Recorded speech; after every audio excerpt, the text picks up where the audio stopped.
কে কল্পনা করতে পারে যে একটি সাধারণ দুধ বাক্সটি রের হাতে আসার সাথে সাথেই সে জেল ভেঙে ফেলে বিশ্বের সবচেয়ে বড় অস্ত্র হয়ে উঠবে।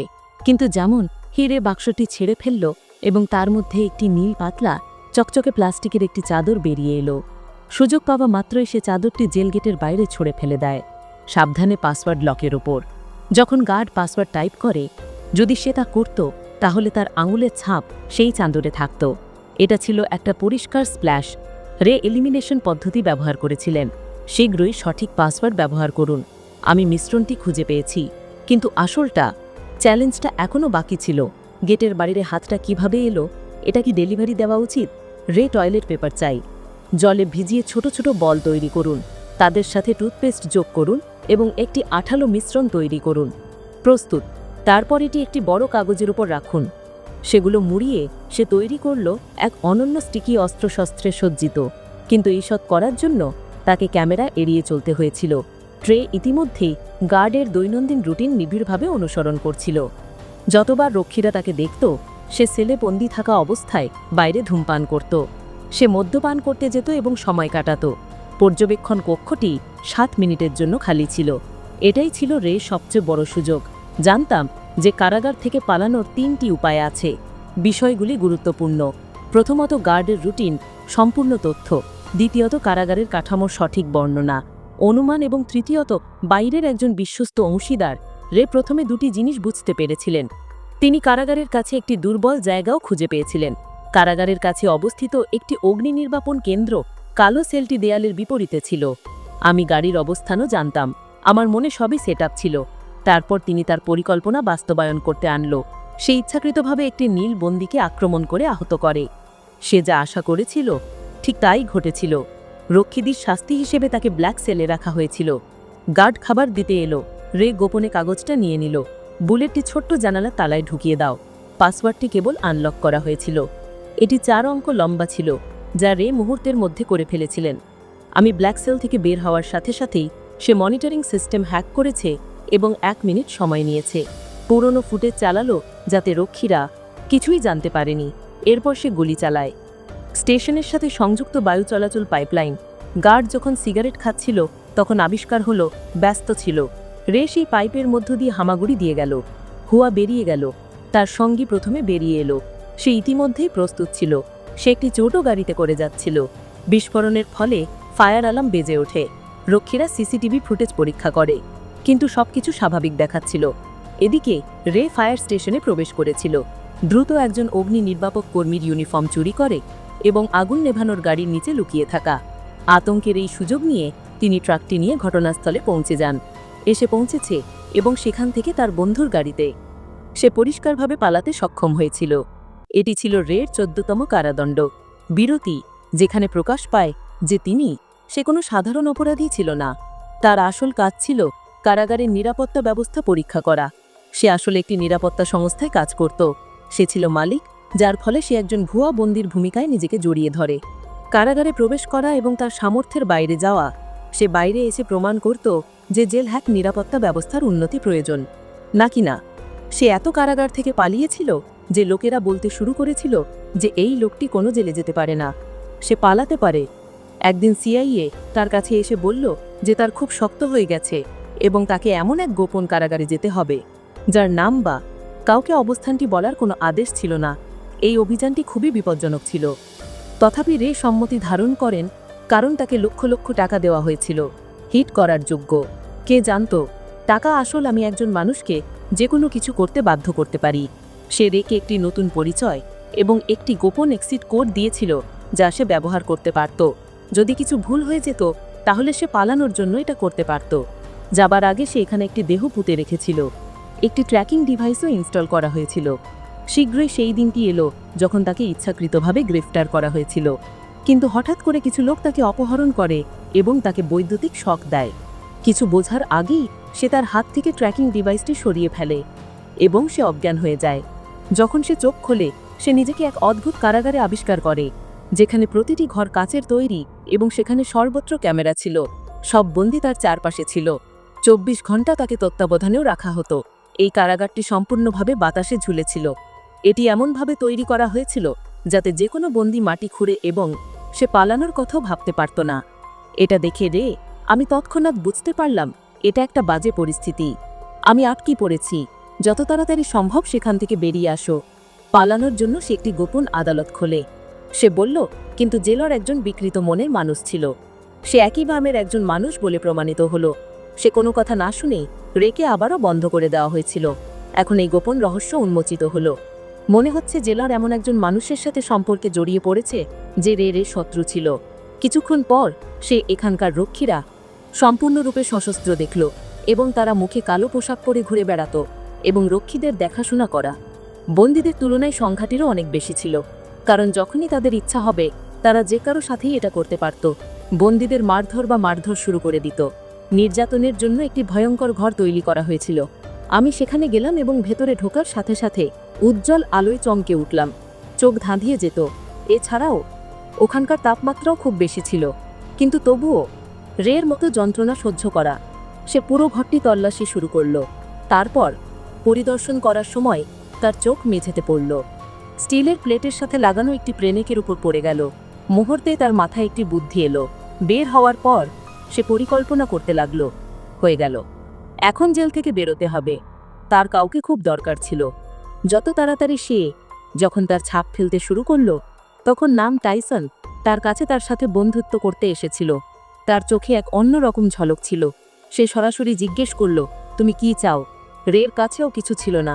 লুকিয়ে রেখে সরাসরি বলল, আমি একটি চকচকে লোহার চাদর প্রয়োজন, এবং যদি তুমি আমাকে এটা এনে দাও আমাদের এই বন্ধুত্ব নিশ্চিত হয়েছে বলে মনে করো। টাইসনও রাজি হয়ে গেল। তারপর সে সোজা জেলরের কাছে চলে গেল। সে এসে তার সাথে দুর্ব্যবহার শুরু করল, যার কারণে কুটিল মনের জেলর রেগে সে তাকে জল দিয়ে নির্যাতন করতে শুরু করল। যাই হোক, ইতিমধ্যে টাইসন চালাকি করে ঘরে একটি ড্রেন স্থাপন করল। অনেক মারধরের পর আমি কভারটি খুলে ফেললাম। কভারটি রের হাতে দিল। আমি ভাবলাম, বাহ, এই লোকটা খুব চালাক খেলোয়াড়। টাইসনের দ্বারা মুগ্ধ হয়ে তিনি আমার প্রকৃত পরিচয় প্রকাশ করেছিলেন, যে আমি একজন জেল ভাঙা অপরাধী, যার সাথে তিনি তার বিশ্লেষণও জানিয়েছিলেন যে এই কারাগারের কাঠামো উল্লম্ব, যার অর্থ এই কারাগার মাটির নিচে তৈরি করা হয়েছিল। আসলে যখন রে নির্যাতন কক্ষে ছিলেন, সে মাটির নিচ থেকে জলের শব্দ শুনতে পেয়েছিল। তার মানে সেখানে একটি পানির পাইপলাইন ছিল, যা তাদের পালানোর পথ দিতে পারত। এত কিছুর পরেও টাইসন ইচ্ছাকৃতভাবে জেলের গ্যাংস্টার মার্কো ব্রাদার্স থেকে তারা সমস্যায় পড়ে গেল। এদিকে রে তার হাতে একটি রুটি ধরে রেখেছিল। তারপর মার্কো যখনই পরিকল্পনা অনুযায়ী লোকেরা জেলের মধ্যে মারামারি শুরু করে, সেই অনুযায়ী দুজনকেই নির্যাতন কক্ষে পাঠানো হয়। সেখানে পৌঁছানোর সাথে সাথে রে ড্রেন কভার থেকে সরিয়ে তার প্রতিফলনের দিকে মনোযোগ দিতে লাগল। কিছুক্ষণের মধ্যে দেখতে পেল উচ্চ তাপমাত্রার কারণে সেই নখগুলি গলে বেরিয়ে আসতে শুরু করে, এবং কয়েক সেকেন্ডের মধ্যে একে একে সে সব বের করে নিল। তারপর সে মুখে রুটির টুকরো নিয়ে টাইসন ইশারা করল যাতে সে গার্ডের দৃষ্টি নিজের দিকে আকর্ষণ করতে পারে। টাইসন তখন তার কাজ করল। জেলরকে তার দিকে দৃষ্টি আকর্ষণ করতে শুরু করলেই রে তৎক্ষণাৎ ভেজা রুটির দিকে এগিয়ে গেল। সিসিটিভি ক্যামেরায় আটকে দেওয়া হয়েছিল, যাতে ভেতরে ফুটেজ দেখা যাচ্ছিল না। তারপর সে নিচে নেমে পাইপলাইনের উপর উঠে গেল। সে এগিয়ে যেতে শুরু করল, কিন্তু দুর্ভাগ্যবশত পথটি দুর্ঘটনাক্রমে একটি তার ভেঙে যায়, যার ফলে জল বেরিয়ে আসতে শুরু করে। অবশেষে যখন সে চূড়ায় পৌঁছায়, তখন তার পায়ের নিচ থেকে মাটি সরে গেল। এই কারাগারটি ভূগর্ভস্থ নয়, সমুদ্রের তলদেশে একটি মহাজাহাজ ছিল। পালানো অসম্ভব ছিল। এদিকে জেলের ভিতরে জল চুইয়ে ভর্তি হয়ে গেল, যার কারণে নির্যাতন কক্ষের বন্দীরা মুক্তি হয়ে গেল। ভাগ্যক্রমে রে রক্ষীদের পাশ কাটিয়ে সময়ের মধ্যে ফিরে গিয়ে সে বেঁচে গেল। তবে অন্যদিকে একটি নতুন ঝামেলা তার জন্য অপেক্ষা করছিল। আসলে কারারক্ষী মেঝেতে পেরেক পড়ে থাকা দেখতে পেয়েছিল, যা থেকে সে বুঝতে পারে যে রে কারাগার ভেঙে পালানোর চেষ্টা করেছিল। তারপর সে তৎক্ষণাৎ একজন লোককে ডাকে, যেখানে জানা যায় যে রে এই কারাগারে বন্দী ছিল। যে আমাকে ফাঁদে ফেলেছিল সে আর কেউ নয়, তার নিজেরই ব্যবসায়িক অংশীদার লেস্টার বলে প্রমাণিত হয়েছিল, যে কোম্পানিটি প্রতিষ্ঠা করেছিল। এই ষড়যন্ত্র লোক থেকে রচিত হয়েছিল। এখন পরবর্তী কে জানত যে রেকে নির্যাতন করা হবে, মেঘ জমতে শুরু করবে। যখনই সে ঘুমোবে, রক্ষীরা তাকে জাগানোর চেষ্টা করবে, এবং এই সুযোগ কাজে লাগিয়ে সে তাকে প্রচণ্ড মারধর করত। এভাবে কয়েকদিন গেল। সারাদিন পর্যন্ত এই বীভৎস ধর্ষণ চলতে থাকল। সে অজ্ঞান এবং ক্লান্ত ছিল। অবশেষে তার পরিস্থিতি দেখে রক্ষীরা তাকে প্রতিদিন মেডিকেল রুমে নিয়ে যেতে লাগল। এত ক্ষত, এত যন্ত্রণা, এত ধৃতি, এত ভাঙা আশা, তবুও সে তার যুদ্ধ চালিয়ে গেল। ডাক্তারও তাকে বলল। আমি এটা দেখে হতবাক হয়ে গেলাম। কয়েকদিন পর নির্যাতন শেষ হলো এবং সে পরিকল্পনা করতে লাগলো। আসলে খাবার অজুহাতে সে টেবিলের নিচে চুরি করে দিক নির্দেশনা দেওয়ার যন্ত্র খুঁজে বের করতে শুরু করলো। ইতিমধ্যে সে মার্কোর সাথে দেখা করলো এবং তারা দুজনে তিনি তাদের দলে অন্তর্ভুক্ত করলেন। তারপর তিনজনে মিলে দ্রুত গতিতে পরিকল্পনা করল। মার্কো পরিকল্পনা অনুসারে জেলরকে মিথ্যা বলেছিল যে সে তার বুদ্ধি, যা সফলতার সাথে ডাকতে সাহায্য করে। এই কথা শুনে জেলর তাকে সাজিয়ে দিলেও তিনি যেতে অনুমতি দিলেন। এখন যখন সেখানে পৌঁছালো তখন সে মার্কো ডিরেকশন ডিটেক্টর মেঝে একটি নোক দেখা গেল, কিন্তু রের কাছে তা যথেষ্ট ছিল না। সে লক্ষ্য করল যে ফ্লাশ করার সময় ঘড়ির কাঁটার বিপরীতে জল পড়ছিল। এখন সব তথ্য বিশ্লেষণ করে তারপর সে সিদ্ধান্তে উপনীত হল যে সে উত্তর গোলার্ধে অবস্থিত। তারপর একটি নতুন এসেছিল। বন্দিকে জিজ্ঞাসা করে জানা গেল যে এটি কেবল নভেম্বর মাস ছিল। মাস শেষ হয়ে আসছে।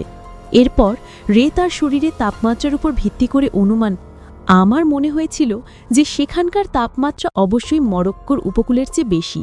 এটা প্রায় হবে। এত চেষ্টার পর অবশেষে সে এটা পরিষ্কার করে দিল।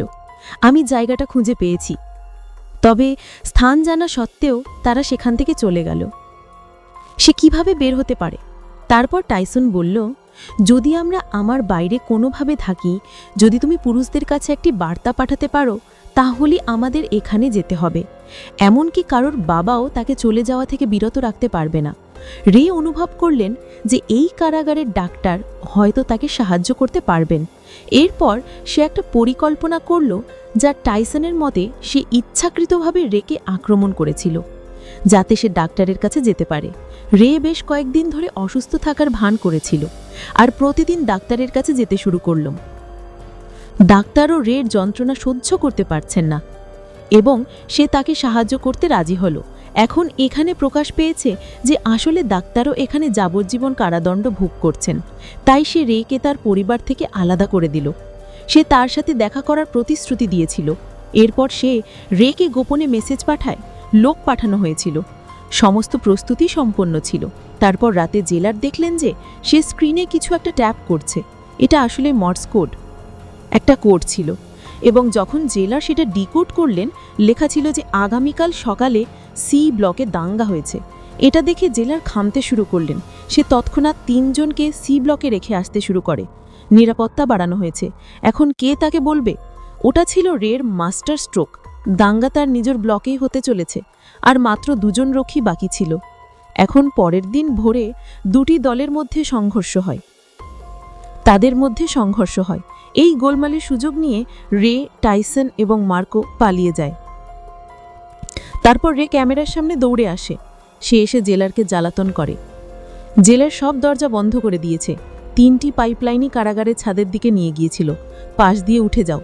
যখন তারা ডেকের ঠিক পাশে থাকে, যখন তারা সেখানে পৌঁছায়, তখন তাদের পথ এটি একটি ইলেকট্রনিক গেট দ্বারা বন্ধ করা হয়। পুরো কারাগারটিকে খোলার একটাই উপায় ছিল, বিদ্যুৎ বন্ধ করে দিন। এই ঝুঁকিপূর্ণ কাজটি এড়িয়ে চলুন। সবাইকে আবার ধরা যেতে পারত। অন্যদিকে জেলার মোশন ডিটেক্টরের মাধ্যমে তার অবস্থান পরিমাপ করেন। অবস্থানটি শনাক্ত করা হয়েছিল এবং তারপর সমস্ত রক্ষীরা তাদের তাড়া করতে শুরু করল। তারপর পালানোর সময় মার্কো গুলিবিদ্ধ। সে বুঝতে পারে এখন তার বেঁচে থাকা কঠিন। তাই সে তার সঙ্গীদের পালিয়ে যেতে বলে এবং রক্ষীদের একা থামায়। একইভাবে নিচের পাওয়ার রুমে পৌঁছানোর পর সে জাহাজের বিদ্যুৎ বন্ধ করে দেয় এবং ওপরের গেটটি খুলে দেয়। ডেক খোলার সাথে সাথেই টাইসন ডেকে পৌঁছে যেত। ভাগ্যক্রমে হেলিকপ্টারও এসেছিল, কিন্তু টাইসন শক্তিশালী। তার উদ্দেশ্যকের কারণে সে রেকে একা ছেড়ে দেয়। সে কিভাবে যেতে পারে? সে মেশিনগান তুলে নিল এবং আসন্ন রক্ষীদের ওপর গুলি চালায়। অন্যদিকে রে লুকিয়ে পানি খাচ্ছিল। সে একটি ট্যাঙ্কে প্রবেশ করল। এটি খুঁজে পাওয়া কঠিন। এটি দেখে কারারক্ষী তৎক্ষণাৎ জাহাজটিকে পুনরায় চালু করার নির্দেশ দেন। করো। রে যে জলের ট্যাঙ্কে লুকিয়েছিল, এটি স্বয়ংক্রিয়ভাবে ফ্ল্যাশ হতে শুরু করেছে। রের মন তৎক্ষণাৎ সমুদ্রে ডুবে গেল। এটা দেখে কারারক্ষী হতবাক হয়ে গেলেন। টাইসন তার দিকে বন্দুক ছুঁড়ে মারল। রে এটি তৎক্ষণাৎ ধরে ফেলল এবং কয়েকটি গুলি চালালো, যার ফলে জেলারের পেছনে রাখা তেলের ড্রামগুলি ফেটে যায়। এতে করে জেলার ঘটনাস্থলেই মারা যান। সব কিছু শান্ত হয়ে গেল এবং 2 আফ্রিকান তারা তীরে পৌঁছে গেল। হঠাৎ সামনে থেকে একটি গাড়ি এসে দাঁড়ালো। একটি মেয়ে এসে সেখান থেকে নেমে গেল। সেই মেয়েটি আর দেখা গেল যে এটি আর কেউ নন, জেসিকা, যার রেকে এই মিশনের প্রস্তাব দেওয়া হয়েছিল। আমি বুঝতে পারছি এই পুরো পরিকল্পনাটি ডুসানের মেয়েই তৈরি করেছিল। জেসিকা আসলে তার বাবাকে বাঁচাতে চেষ্টা করেছিল, এর জন্য তাকে জেলে পাঠানো হয়েছিল এবং রের চালাকি করে তাকে বেরো করে দিল। অবশেষে রের মুখে একটি মিষ্টি হাসি ফুটে উঠল। সংগ্রাম আর পরাজয়োত্থায় তাদের গ্রহণ করতে অস্বীকার করার কারণে তারা পরিবার ছেড়ে চলে যান, যে আমি আবার তার সাথে দেখা করতে পারি। এই সাক্ষাৎই এই সুন্দর সিনেমার এখানেই শেষ হয়।